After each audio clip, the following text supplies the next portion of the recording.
సంక్రాంతి పండుగ యొక్క ప్రత్యేకతలు ఏమిటో తెలుసుకుందాం. ముందుగా ముగ్గులు. రాళ్ళు రప్పలు లేకుండా ఒక పద్ధతిలో అలకబడిన నేల, మేఘాలు లేని ఆకాశానికి సంకేతం. ఒక పద్ధతిలో పెట్టుబడి చుక్కలు రాత్రివేళ కనిపించే నక్షత్రాలకు సంకేతం.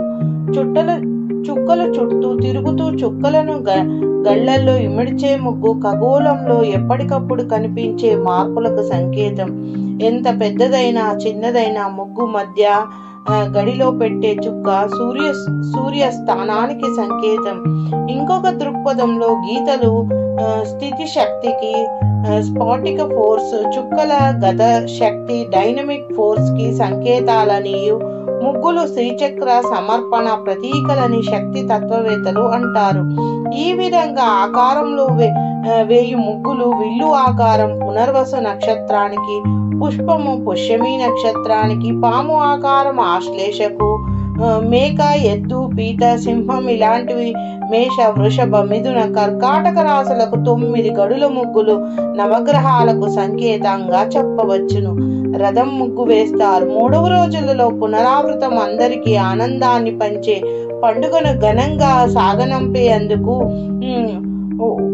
పుట్టినదే రథం ముగ్గు. అందరూ ఒకరికొకరు తోడుంటూ కలిసి సహజీవనం సాగించాలనే సంకేతాలతో ఒక రథం ముగ్గును, తాడును మరొక ఇంటి వారి ముగ్గుతో కలుపుతూ పోతుంటారు. ఈ యొక్క పండుగలో గొబ్బెమ్మలకు చాలా విశిష్టత ఉంది. పెద్ద వయసు స్త్రీలు ముగ్గులు పెడుతుంటే చిన్న వయసు ఆడపిల్లల ఆవు పేడతో చేసి పెట్టే గొబ్బెమ్మలు కృష్ణ భక్తురాలైన గోపికలకు సంకేతం.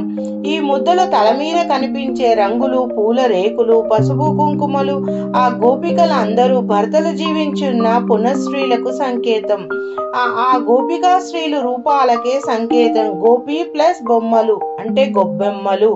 మధ్య ఉండే పెద్ద గొబ్బెమ్మ గోదాదేవికి సంకేతం. సంక్రాంతి రోజులో వీటి చుట్టూ తిరుగుతూ పాటలు పాడుతూ నృత్యం చేస్తూ బాలికలంతా కృష్ణ భక్తి తన్మయం కలగాలని ప్రార్థిస్తుంటారు.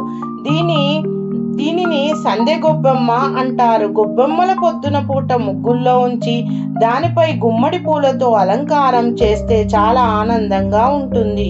ఇక భోగి మంటల గురించి తెలుసుకుందాం. 3 రోజుల పాటు సాగే సంక్రాంతి పండుగలో మొదటి రోజు 4 మార్గాల కుడిలిలో వేయబడే పెద్ద మంట. అప్పటి నుండి ఇంతకంటే మరింత వేడితో ఉత్తరాయణం సూర్యుడు రాబోతున్నాడనే సంకేతం. దక్షిణాయనంలో ఉండే నిద్ర బద్ధకంతో సహా దగ్ధం చేయాలని సంకేతంతో చీకటిని భోగి మంట వేస్తారు. ఇంట్లో ఉండే పాత కలప సామాన్లను, వస్తువులను, ఎండు కొమ్మలు లాంటివి భోగి మంటలో వేసి తగలబెడతారు. వీటన్నిటినీ దారిద్ర చిహ్నాలుగా భావించి తగలబెడతారు. వేసవిలో వేడికి తగలబడే వాటిని గుర్తించాలనే మరొక సంకేతం కూడా ఇందులో దాగి ఉంది. ఇక భోగి పండ్ల గురించి తెలుసుకుందాం. భోగి పండ్లు అంటే రేగి పండ్లు. ఇది సూర్య భగవానునికి ప్రీతిపాత్రమైన పండుగ. సూర్యుని రూపము, రంగు, పేరు కలిగిన రేగి పండుతో నాణ్యాలు కలిపి పిల్లల తలపై పోస్తారు. సూర్య భగవాని అనుగ్రహం కలగాలని, పిల్లలకు సంపూర్ణ ఆరోగ్యం కలగాలనే సంకేతంతో భోగి పళ్ళు పోస్తారు. దృష్టి దోషాలన్నీ తొలగిపోవాలని, నరదృష్టి దోషాలు తొలగిపోవాలని, పిల్లల ఆయురారోగ్యములతో ఉండాలని భోగి పళ్ళు పోస్తారు. ఇక తిలతర్పణం గురించి తెలుసుకుందాం.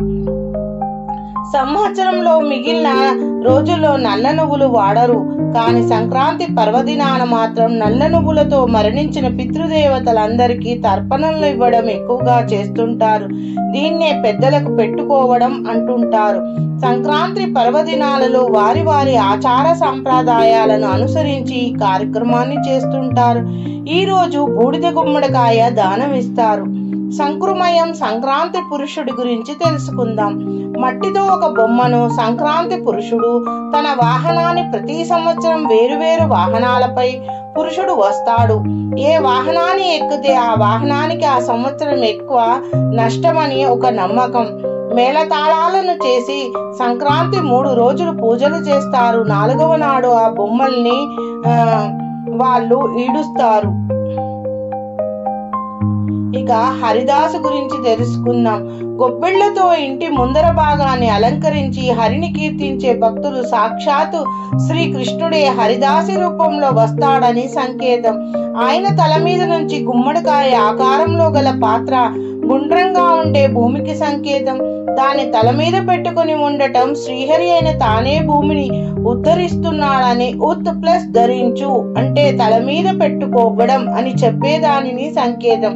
హరినామ సంకీర్తన చేస్తూ రావడం తాను ఏ భోగాలకు లొంగకే కేవలం హరినామ సంకీర్తనకే వచ్చేవాడినని, తనకు తమ పరభేదాలు లేవని, అందుకే ప్రతి ఇంటికి తిరుగుతూ వస్తాడనే సంకేతం. ఇక గంగిరెద్దుల గురించి తెలుసుకుందాం. ముందు వెనకాల చెరో ప్రముదునితో శివగణమెత్తిన మువ్వురము శివలింగాకృతిని గుర్తు చేస్తూ శివునితో సహా తాను సంక్రాంతి సంబురాలకు హాజరయ్యానని చెప్పే సంకేతమే గంగిరెద్దు. ఆవు లేదా ఎద్దు ఇంటి ముందు ముగ్గులో నిల్చుందంటే ఆ నేల ధర్మబద్ధమైనదని అర్థం. జూజోప గూరోప ధరామి మివిరోవి అనే అర్థం ఈ నేల ఆవుకి సంకేతం. ఆ నేల నుండి వచ్చిన పంటకు సంకేతం ముంగిట నిలిచిన వృషభం. మీరు చేసే దానమంతా ధర్మబద్ధమేనంటూ దానిని మేము ఆమోదిస్తున్నామని ఇంటింటికి తిరుగుతుంటారు వృషభ సహిత శంకర పరివారం. ఇక గాలిపటాలు. సంక్రాంతి పండుగ పిల్లలందరికీ చాలా ప్రత్యేకమైన పండుగ.